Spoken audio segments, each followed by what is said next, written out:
Hello and welcome back to today's lesson. Today, we'll be talking about the future simple tense. We're going over what it is and how to use it.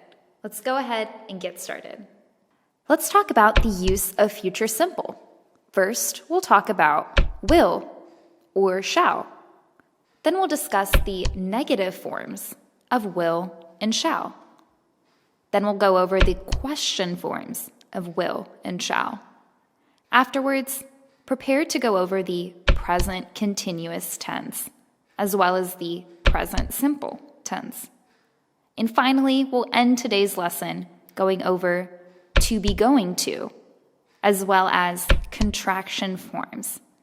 We have a lot on our plate today, so pay attention and pause the video where you need. Let's go ahead and take a closer look together. So now we're going to talk about the use of the future simple tense. Let's talk a little bit about when we use that.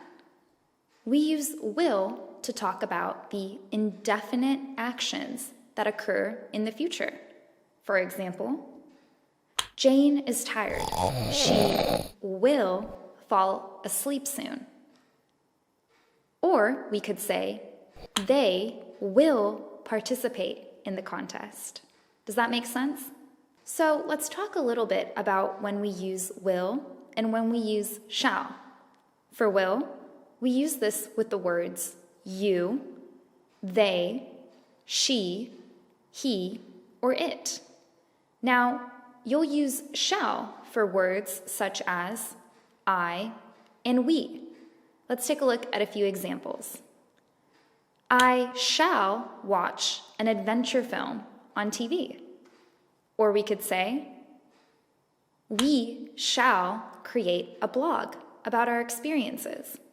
So now that we know how to use will and shall, let's take a look at the negation of will and shall.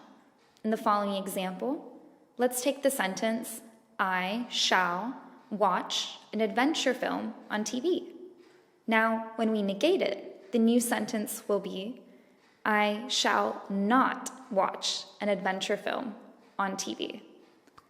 In the second example, we have, she will sleep. Now, try negating it.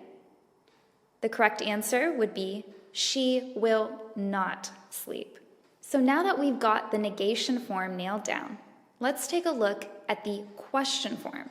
This is going to have a little bit of a different order. Let's use the same examples to make it easier. I shall watch an adventure film on TV. The question form would be, shall I watch an adventure film on TV? Now let's look at the second example together. She will sleep. Try conjugating this on your own. The correct answer would be, will she sleep?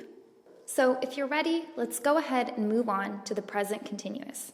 If you still need to review the previous slides, go ahead and do so now. Once you're ready, we'll go ahead and start with the following slide, the present continuous. We use this to talk about future arrangements. So let's look at a couple of examples together. I am moving to a new house next month. I have rented one in the country. Now let's look at the second example. They are playing in the new stadium for the upcoming soccer match. So now that we've talked about the present continuous, let's move on to the present simple. For the present simple, we use this to talk about things that will happen in the future. That is, specifically things that are scheduled. For example, I have an English lesson after 3 hours. Or, the concert finishes at 11 p.m. And finally, we could say, he turns into a werewolf at night tomorrow. Now let's talk about to be going to. We use to be going to talk about future plans, intentions, and predictions. Let's do a few examples together. We are going to have a birthday party. We could also say, the sky is cloudy. It's going to rain soon. And finally, I am going to start a new year campaign. And finally, we're going to talk about contractions. Go ahead and take a look at the slide on your screen. You'll find the words alongside their contractions. Let's go over them together. Will would become apostrophe LL, for example, she'll or I'll. Will not will become won't. Shall will become apostrophe LL. Shall not would become shan't. Is going to turns to is gonna. Are going to turns to are gonna. And am going to becomes am gonna. Now today we went over a lot of information about the future simple. We talked about what it is and how to use it, as well as the will or shall forms in statements and questions. Then we talked a little bit about the negative forms, the question forms, as well as present continuous and present simple.